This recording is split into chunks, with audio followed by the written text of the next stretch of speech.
بسم اللہ الرحمن الرحیم اللہم صلی علی محمد النبی الأمی وعلی آل محمد جزا اللہ عنا محمد ما هو اہلہ۔ قرض کے متعلق آداب، ہدیہ و تحفہ دینے کے اور وصیت کرنے کے آداب بیان کیے جاتے ہیں۔ قرض دینے والے کے آداب: اچھی نیت سے قرض دینا، قرض کا اچھے انداز سے مطالبہ کرنا، ادائیگی کی طاقت نہ رکھنے والے کو مہلت دینا، گنجائش ہو تو تنگ دست کے قرض کو معاف کرنا، قرض لینے والے کو ادائیگی کے وقت یہ دعا دینا: اوفیتنی اوف اللہ لک۔ رسول اللہ صلی اللہ علیہ وسلم نے ارشاد فرمایا، جس نے 2 مرتبہ چاندی قرض دی وہ ایسا ہے جیسا کہ 1 مرتبہ صدقہ کیا۔ آپ صلی اللہ علیہ وسلم نے ارشاد فرمایا، اللہ سبحانہ و تعالیٰ اس شخص پر رحم فرمائے جو خرید و فروخت اور وصول یابی میں نرمی سے کام لے۔ رب العالمین کا ارشاد مبارک ہے، اگر کوئی تنگ دست قرض دار ہو تو اس کا ہاتھ کھلنے تک مہلت دینی ہے۔ رب العالمین فرماتے ہیں، صدقہ ہی کر دو تو یہ تمہارے حق میں کہیں زیادہ بہتر ہے، بشرطے کہ تم کو سمجھ ہو۔ قرض لینے والے کے آداب: بلا ضرورت اور ضرورت سے زیادہ قرض نہ لینا، ادائیگی کی نیت سے قرض لینا، وعدہ کے مطابق قرض ادا کر دینا اور بلا وجہ ٹال مٹول نہ کرنا، ادائیگی قرض کے وقت یہ دعا دینا: بارک اللہ لک فی اہلک و مالک۔ حضرت ابو ہریرہ رضی اللہ تعالیٰ عنہ فرماتے ہیں، نبی اقدس صلی اللہ علیہ وسلم کے ذمہ کسی شخص کا ایک خاص عمر کا اونٹ تھا۔ وہ شخص آیا اور اس نے تقاضا کیا کہ مجھے وہ اونٹ واپس دے دیں۔ آپ صلی اللہ علیہ وسلم نے ارشاد فرمایا کہ اس کو دے دو۔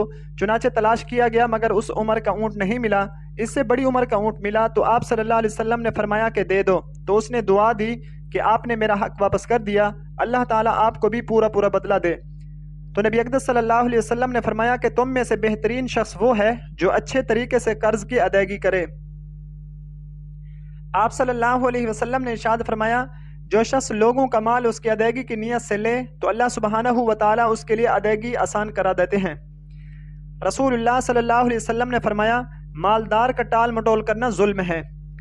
حضرت اسماعیل بن ابراہیم اپنے والد سے اور وہ اپنے دادا سے نقل فرماتے ہیں کہ مجھ سے اللہ کے نبی صلی اللہ علیہ وسلم نے 40,000 کا قرض لیا، پھر جب آپ صلی اللہ علیہ وسلم کے پاس مال آیا تو آپ نے مجھے وہ قرض ادا کرتے ہوئے یہ دعا دی: بارک اللہ لک فی اہلک و مالک۔ اللہ تجھے، تیرے اہل و عیال اور مال میں برکت نصیب فرمائے۔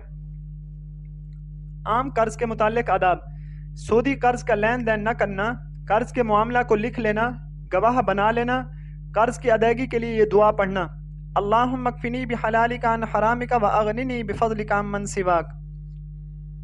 حضرت جابر رضی اللہ تعالیٰ عنہ فرماتے ہیں کہ آپ صلی اللہ علیہ وسلم نے سود کھانے والے، کھلانے والے، لکھنے والے اور اس کے گواہوں پر لعنت فرمائی ہے اور فرمایا کہ یہ سب گناہ میں برابر ہیں۔ اللہ سبحانہ و تعالیٰ کا ارشاد ہے، اے ایمان والو، جب تم کسی معین میعاد کے لیے ادھار کا کوئی معاملہ کرو تو اسے لکھ لیا کرو۔ رب العالمین کا ارشاد ہے، اور اپنے میں سے 2 مردوں کو گواہ بنا لو۔ حضرت علی رضی اللہ تعالیٰ عنہ کے پاس ایک مکاتب آیا اور کہنے لگا کہ میں بدلے کتابت ادا کرنے سے عاجز ہوں، لہٰذا میری مدد فرمائیے۔ تو حضرت علی رضی اللہ تعالیٰ عنہ نے فرمایا، کیا میں تجھے چند کلمات نہ سکھلاؤں جو مجھے رسول اللہ صلی اللہ علیہ وسلم نے سکھلائے ہیں کہ اگر تیرے اوپر پہاڑ کے برابر بھی قرض ہو تو اللہ اسے ادا کروا دیں گے۔ پھر آپ رضی اللہ تعالیٰ عنہ نے فرمایا، یہ دعا پڑھتا رہے: اللہم اکفنی بحلالک عن حرامک واغننی بفضلک عمن سواک۔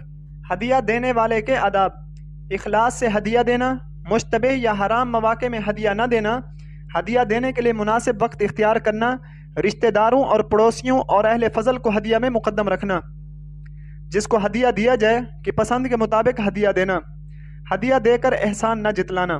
رسول اللہ صلی اللہ علیہ وسلم نے ارشاد فرمایا، آپس میں ہدیہ دو، محبت ہوگی اور عداوت ختم ہوگی۔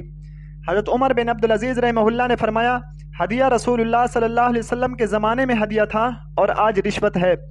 حضرت عائشہ صدیقہ رضی اللہ تعالی عنہا فرماتی ہیں، صحابہ کرام رضوان اللہ علیہم اجمعین آپ صلی اللہ علیہ وسلم کو ہدیہ دینے کے لیے میری باری کا انتظار کرتے تھے۔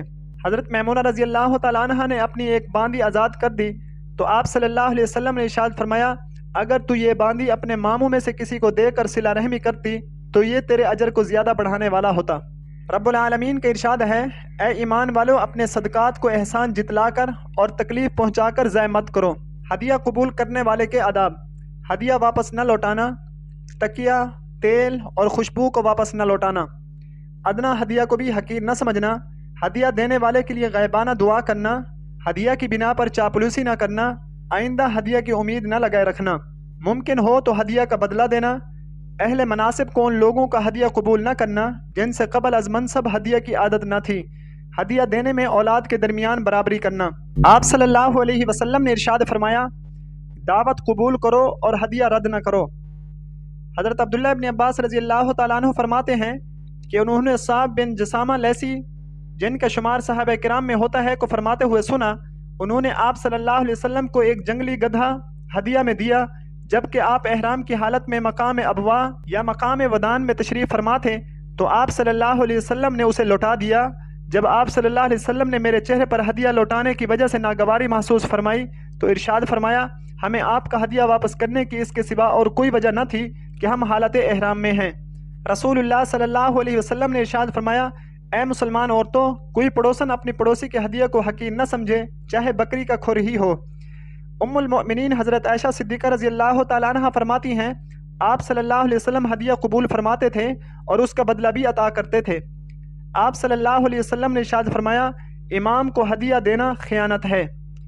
آپ صلی اللہ علیہ وسلم نے ارشاد فرمایا، اپنی اولاد میں برابری کا معاملہ کرو۔